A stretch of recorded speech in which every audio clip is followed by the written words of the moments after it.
نے یہ الفاظ پڑھے تو ان غیر مسلموں میں سے ایک سردار جو تھا وہ بولا، اس نے آگے سے لقمہ دیا، اس نے کہا ان اللہ لا یضل احدا، کہ رب کسی کو گمراہ نہیں کرتا، جو کہ آپ نے پڑھا کہ وَمَن يُضْلِلْ فَلَا هَادِيَ لَهُ، جسے رب گمراہ کرے اس کو ہدایت کو نہیں دے سکتا۔ اور قرآن مجید میں ہے یضل بہ کثیرا ویہدی بہ کثیرا، لیکن اس شخص نے اپنے عقیدے کے لحاظ سے حضرت عمر رضی اللہ تعالی عنہ کو لقمہ دیا، اور بات تھی اللہ کی ذات کی، تو اس نے یہ کہا کہ ان اللہ لا یضل احدا، اللہ کسی کو گمراہ نہیں کرتا۔ تو حضرت عمر رضی اللہ تعالی عنہ چونکہ خود بول رہے تھے، تو وہ جب بولا تو پوری بات آپ کو سمجھ نہ آئی، شاید دور بیٹھا ہوا تھا، لیکن اتنا پتہ چلا کہ وہ کچھ کہہ رہا ہے۔ تو آپ نے فرمایا ما تقولو، تم کیا کہتے ہو؟ قال لا شیء، تو اب وہ مکر گیا،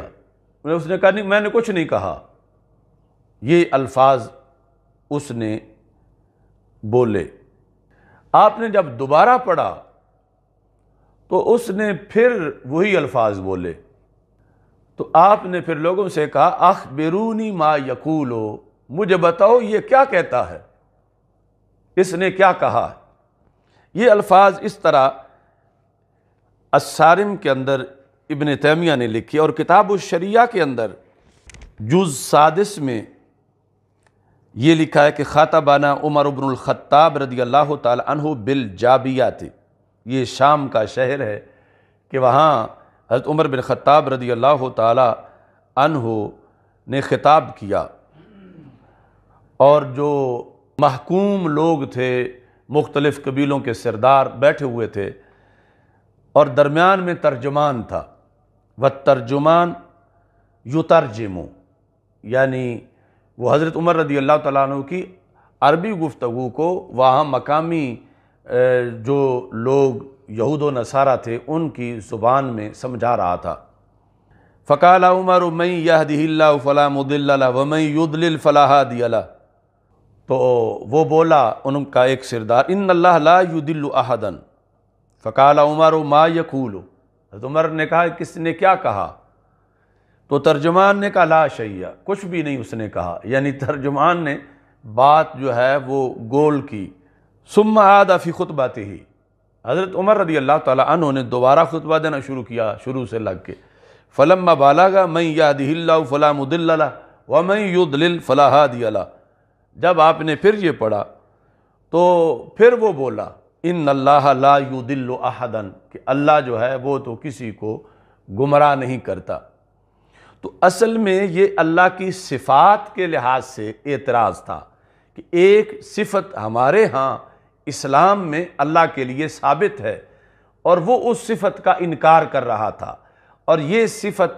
کا انکار بالآخر تقدیر کے انکار تک جو ہے وہ پہنچتا ہے۔ تو حضرت عمر رضی اللہ تعالی عنہ نے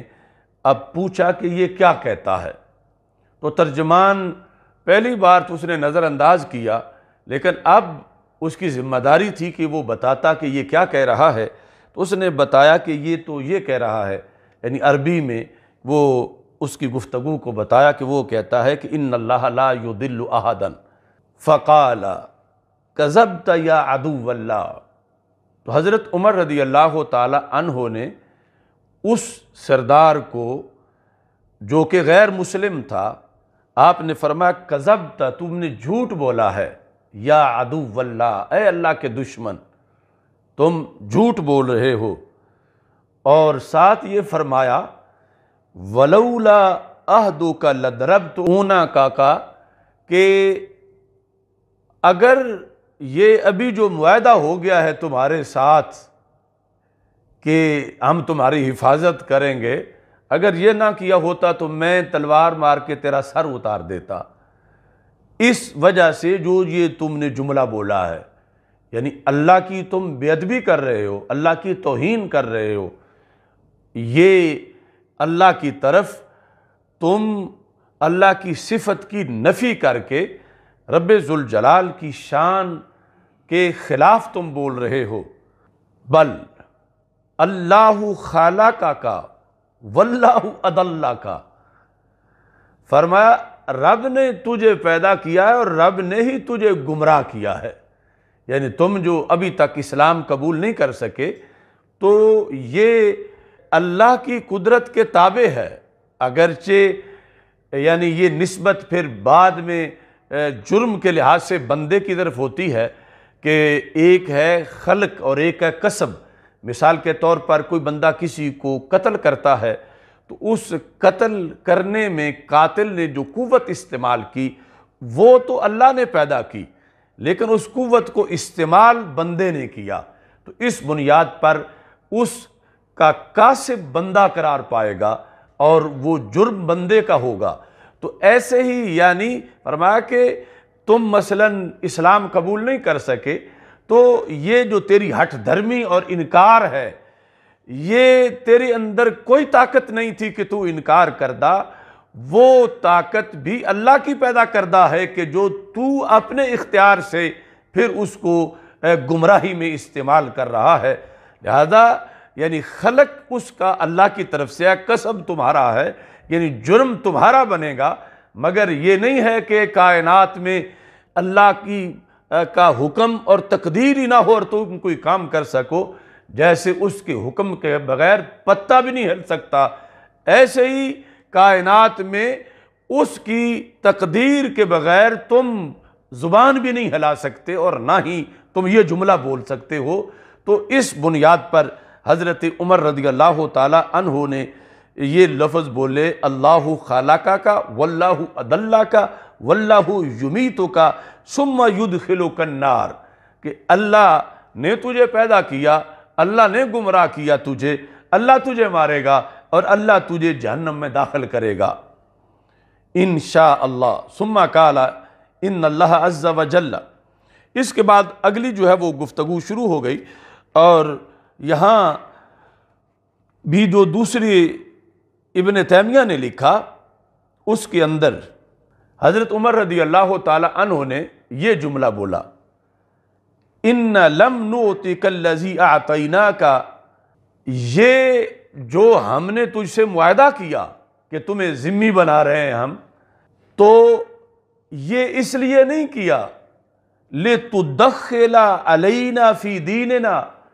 کہ تم ہمارے دین میں مداخلت کرو، یعنی تم ذمہ ہو، محکوم ہو، تمہیں اجازت نہیں کہ تم ہمارے دین میں مداخلت کرو۔ اب ہمارا دین ہے کہ وَمَن يُضْلِلْ فَلَا هَادِيَ لَهُ، اور تم یہاں لقمہ دے رہے ہو، تو ساتھ یہ فرمایا وَالَّذِي نَفْسِي بِيَدِهِ، مجھے اس اللہ کی قسم جس کی قبضہ قدرت میں میری جان ہے، لَئِنْ عُدْتَ لَأَضْرِبَنَّ الَّذِي فِيهِ أَيْنَاكَ، اگر تم نے اب یہ لفظ بولے تو میں پھر تیرا سر اتار دوں گا۔ یعنی پہلا بولا ہوا اس پر ابھی چھوڑ رہا ہوں کہ تجھے پتہ نہیں تھا کہ یہ تو کتنا بڑا جرم کر رہا ہے، اور تجھے ہم نے معاہدہ اس لیے نہیں کیا کہ تم ہمیں مشورے دین کے اندر دو اور ہمارے دین میں مداخلت کرو۔ فرمایا کہ اب اگر تم نے پھر یہی لفظ بولے تو یہ اتنا بڑا جرم ہے کہ جس کی وجہ سے فرمایا میں اس چیز کو ماروں گا جس میں تیری دونوں آنکھیں لگی ہوئی ہیں، یعنی مراد تمہارا سر میں اتار دوں گا، اتنا بڑا تم جرم کر رہے ہو۔ وعاد عمر، تو یہ کہہ کہ آپ نے کہا میں پھر پڑھنے لگا ہوں خطبہ، تو آپ نے فرمایا کہ من یہد اللہ فلا مضل لہ ومن یضلل فلا ہادی لہ۔ تو اب وہ جو سردار تھا بالکل خاموش رہا کہ حضرت عمر رضی اللہ تعالیٰ عنہ واضح کر چکے تھے کہ اب اگر تیری آواز آئی تو پھر تیرا سر اترے گا۔ تو اس کو لکھا گیا کہ شان الوہیت پر بھی صحابہ کرام رضی اللہ تعالیٰ عنہ نے پہرا دیا، اور یہ ہر مسلمان کی ڈیوٹی ہے کہ وہ شان الوہیت پر بھی پہرا دے۔ اور یہ کہ اتنے سے کیا کچھ ہو جاتا ہے، یعنی آج جو جس طرح یہ موذی بندہ سندھ کا عمر ذلیل جو ہے یہ بولتا رہا، اب دیکھو ادھر وہ جملہ کہ ان اللہ لا یضل احد، اس میں جو کچھ کہا گیا اور اس نے جو بکواس کیے، یعنی وہ اس کے بکواسوں کے لحاظ سے تو بظاہر معمولی سا جملہ بنتا ہے، لیکن حضرت عمر رضی اللہ تعالیٰ عنہ نے کہا کہ اگر تو اب بولے گا تو اس پر بھی تیرا سر اترے گا، اور پھر اس نے وہ جملہ نہیں بولا۔ تو اس بنیاد پر ہماری حکومت وقت سے یہ اپیل ہے اور مطالبہ ہے کہ پاکستان جو ہے یہ کلمے کی بنیاد پہ بنا ہے، اور حکمران اپنی تقریر میں اس چیز کا تو اعتراف کر رہے ہیں کہ ساری کائنات میں ایک ہی ملک ہے جو کلمے کی اور اسلام کی بنیاد پہ بنا ہے، تو اس ملک کا یہ قانون ہے کہ جس میں یہ واضح طور پر امیر المومنین حضرت عمر رضی اللہ تعالی عنہ نے یہ فرما دیا کہ اتنا کہنے سے بھی وہ بندہ واجب القتل ہو جاتا ہے، اور اس بنیاد پر اس کو سمجھا دیا اور یہ حکم اپنی طرف سے نافذ کیا۔ اس لحاظ سے مزید اس موضوع کی جو وضاحت ہے اس میں امام احمد بن حنبل، آپ کی یہ کتاب جس کا نام ہے مسائل امام احمد بن حنبل، مسائل امام احمد بن حنبل، یہ امام احمد بن حنبل کے صاحبزادے حضرت عبداللہ نے اپنے ابا جی سے جو مسائل پوچھے اور ان کا پھر مجموعہ تیار کیا، یعنی وہ سوالات کرتے رہے، ان کے ابا جی وقت کے عظیم امام احمد بن حنبل نے جو جو جواب دیے تو انہوں نے پھر وہ کتابی شکل میں ان کو اکٹھا کیا۔ یہ صفحہ نمبر 431 پر ہے۔ سئلا عمن شتم الرب عز وجل،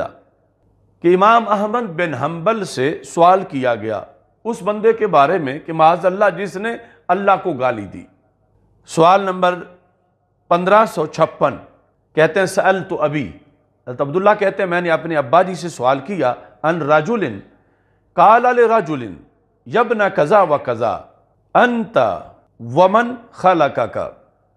یہ سوال بھی بڑا اہم ہے، یعنی ایک بندے نے دوسرے کو گالی دی، اے فلاں کے بیٹے، اور اس کو کہا مثال کے طور پر معاذ اللہ اسے کہا تو لعنتی ہے یا تو کمینہ ہے، تو اس کو کہتا ہے انت ومن خلقک، کہ تو اور جس نے تجھے پیدا کیا تم دونوں اس طرح کے ہو معاذ اللہ۔ یہ لفظ اس نے بولے۔ ہمارے عرف میں یہ گالی دیتے وقت لوگ کہتے ہیں تو اور تیری جمنے والی، یعنی یہ ماں کے لحاظ سے گالی دی جاتی ہے۔ تو سوال یہ تھا کہ پیدا کرنے والا اللہ، کہ تو اور جو تیرا خالق ہے جس نے تجھے پیدا کیا، دونوں کے لحاظ سے گالی دی کسی نے کسی کو، تو اس کا حکم کیا ہے؟ قال ابی ھذا مرتد عن الاسلام،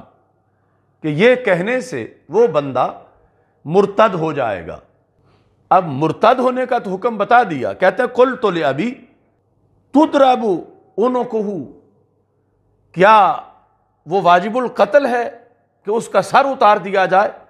قال نعم تضرب عنقہ، تو حضرت امام احمد بن حنبل نے کہا ہاں وہ واجب القتل ہے، یعنی اتنے الفاظ سے جو اس نے کسی کو گالی دیتے وقت تانا اس کو اور اس کے خالق کو دیا کہ تو اور تیرا خالق تم ایسے ہو، تو اس بنیاد پر یعنی وہ مرتد بھی ہوا قائل جو تھا، اور پھر ساتھ ہی اسے واجب القتل بھی قرار دیا گیا۔ زاد المعاد کے اندر ابن قیم نے یہ لکھا ہے جلد نمبر 5 کے اندر، من سب اللہ ورسولہ او سب احدا من الانبیاء فاقتلوہ، کہ حضرت عمر رضی اللہ تعالی عنہ کا یہ فرمان ہے کہ جس نے اللہ تعالیٰ کو گالی دی معاذ اللہ، اور رسول اکرم صلی اللہ علیہ وسلم کو یا انبیاء علیہ السلام میں سے کسی دیگر نبی کو جس نے گالی دی، اس کو تم قتل کر دو۔ اس سلسلہ کے اندر مزید جو وضاحت ہے وہ